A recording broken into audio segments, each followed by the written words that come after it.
નમસ્કાર મિત્રો, જય માતાજી, જય શ્રીરામ, જય માં સોનબાઈ. હું છું દેવાયત ખવડ અને મારે વાત કરવી છે તાજેતરમાં જે વિડીયો ફરે છે. ચારણ સમાજ વિશે પણ એલફેલ બોલ્યા છે, ભગવતી સોનબાઈમાં વિશે પણ જે બોલ્યા છે.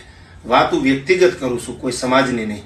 અને વ્યક્તિગત બોલે એને સમાજ ઉપર કોઈ ઘા હોય જ નહીં, કારણ કે ચારણ સમાજ અને આહિર સમાજના તો મામા ભાણેજના સંબંધ છે. કાઠી સમાજના અને ચારણ સમાજના પણ મામા ભાણેજના સંબંધ છે. જે જગદંબાની વાત કરીએ સોનબાઈને માનવા વાળો માત્ર ચારણ સમાજ નહીં, કાઠી સમાજ હોય, આહિર સમાજ હોય, 18 વરણ જેને શ્રદ્ધા છે, ભાવ છે, એ બધાના હૃદયની લાગણી દુભાણી છે. બધાના હૃદયમાં, બધાના અંતરાત્માથી પૂછો તો રોષ છે.